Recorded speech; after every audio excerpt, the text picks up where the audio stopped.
Fala, torcida vascaína! Sejam muito bem-vindos. Eu sou Felipe Torres e esse aqui é o canal Fala Gigante, onde vamos estar lendo as notícias do dia e dando a nossa opinião. Beleza? Galera, se estiver gostando do conteúdo, se inscreve, deixa o like para ajudar o canal a continuar crescendo e o YouTube continuar indicando ele para mais vascaínos. Vamos às notícias? Então, galera, hoje não foi um dia muito bom para notícias, saíram bem poucas, então vou comentar em cima das pouquinhas que saíram. O lateral esquerdo, Riquelme, foi visto em vídeo da Vasco TV reintegrado ao elenco. Parece que o Fernando Diniz está observando ele para ver se o cara tem condição de ser, sei lá, talvez um reserva. Na minha opinião, eu não acho que o Riquelme tem condição de jogar pelo Vasco. Acho ele fraco. Desde que ele subiu para os profissionais, ele teve várias oportunidades e em nenhuma ele mostrou ser bom. Talvez lá no início o Riquelme tenha desempenhado um pouquinho bem, mas foi bem curto o espaço de tempo que ele desempenhou bem e a maior parte do tempo ele desempenhou mal. Inclusive, quando ele foi emprestado pelo Vasco, ele saiu falando gracinha na mídia, dando alfinetada. Eu não acho que um atleta desse tipo faria bem ao elenco. Ele é meio esquentadinho, vocês devem lembrar disso. Outra coisa, eu não acho nem que o Piton tem nível para ser titular do Vasco. Eu acho que o Vasco teria que ir atrás de um lateral físico e forte, igual o Paulo Henrique, para assumir a titularidade do lado esquerdo e joga o Piton para reserva, porque o Piton é bom ofensivamente. O Piton só é ruim de forma defensiva. Então, na minha opinião, o Vasco deveria ir principalmente de lateral, que é hoje no futebol, cara, o Piton, ele larga aquele corredor lá, o Vasco sempre toma gol. Então, o lateral tem que ser um cara forte, físico, que aguenta correr e aguenta marcar. Beleza?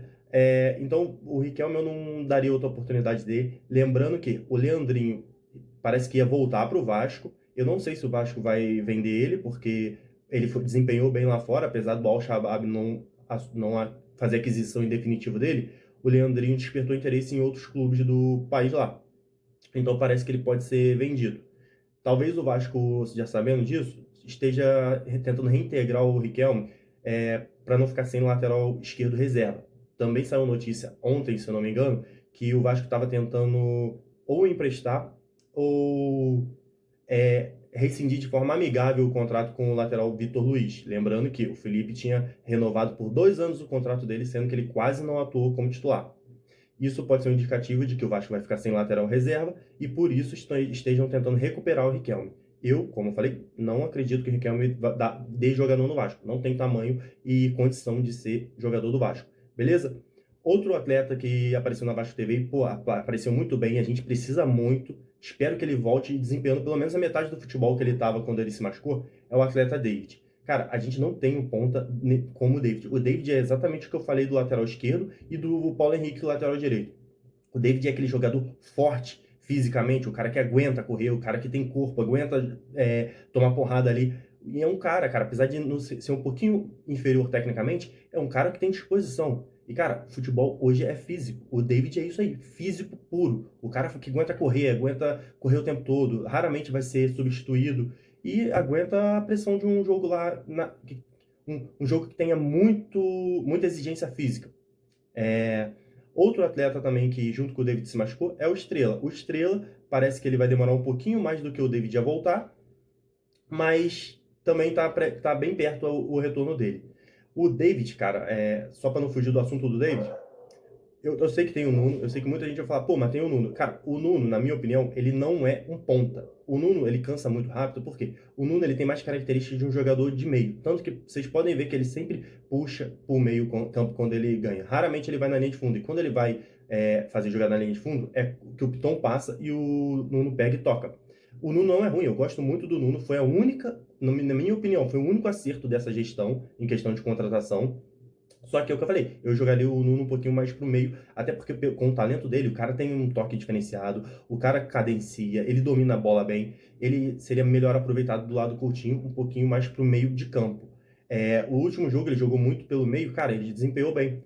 E no meio ele não vai precisar correr tanto, não vai ficar precisando correr atrás de lateral, marcando lateral, e muito menos indo na linha de fundo. Assim ele se cansa menos e ele consegue ficar mais tempo no jogo. Não ficar morto no segundo tempo igual ele tem ficado, que não é culpa dele. Lembrando que o Nuno não parou para descansar. O Nuno saiu da temporada em Portugal, veio direto para o Vasco. Ele não teve pré-temporada para descansar. Entendeu? Nem férias, o cara já veio direto. Ele tá na pancada, tá na pegada o tempo todo. O David voltando, ele poderia assumir ali, como o Coutinho, porque tudo indica que ele vai ficar, joga o Nuno para dentro. A gente está precisando de um jogador por ali mesmo para fazer companhia ao Coutinho. Beleza? Então, para finalizar hoje as informações, tem aquele leilão que aconteceu ontem, 10 horas da manhã lá nos Estados Unidos. Lembra? Ia leiloar as ações da 777 de todos os ativos que eles tinham do futebol. Quem arrematou as ações foi a ACAP. É isso mesmo. O leilão aconteceu e quem arrematou foi a ACAP, cara. Na minha opinião, aquilo ali foi o seguinte. A ACAP já tinha incorporado de forma informal as ações do Vasco e dos outros clubes que a 777 tinha comprado. Porque, como vocês sabem, a ACAP emprestava dinheiro para a 777, como a 777 faliu e não pagou, a ACAP tomou todos os bens da 777, só que de forma informal. Esse leilão parece ter sido o seguinte: para formalizar que a ACAP seria agora dona de tudo, eles fizeram esse leilão, tanto que ele não foi muito divulgado, enrolaram pra caramba para divulgar, e só teve a 777, a ACAP, desculpa, só ela que foi interessada e foi lá, arrematou tudo. Agora, será que pode? Lembrando, o contrato que o Vasco fez com a 777 dizia que para a transferência de ações teria que ser comunicado ao Vasco, teria que ter uma votação no conselho e aprovado para que a 777 pudesse repassar essas ações para alguém, vender. E isso não foi feito. Esse leilão ocorreu, o Vasco nem tinha informação, quem avisou o Vasco foi até os jornalistas que perguntaram sobre. O Felipe Carregal, que é o diretor jurídico do Vasco, falou que não tinha problema, que eles não estavam preocupados com isso, mas que realmente o Vasco não tinha sido comunicado. Aconteceu tudo isso, e aí? Será que realmente existe essa cláusula no contrato que fala que o Vasco teria que ser comunicado e caso não fosse, ele poderia tomar as ações de volta? Porque isso não aconteceu. O Vasco não foi comunicado e o leilão ocorreu. E agora a gente vai ter que esperar para ver o que acontece.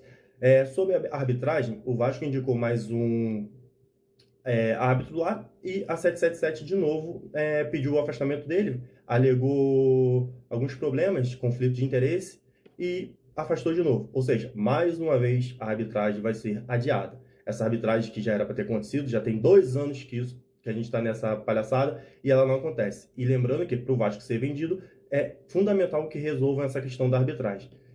Parece que está sendo enrolado. Eu, na minha opinião, cara, eu tô começando a achar que o Pedrinho e o pessoal lá do Vasco fica indicando gente que eles sabem que a 77 não vai aceitar, para que quando a 77 peça para afastar, fala, ó, não aceita esse aqui, arruma outro. Isso fica ganhando tempo. Daqui a pouco chega a eleição, e provavelmente o Pedrinho não vai ganhar, mas vamos supor que ele ganhe.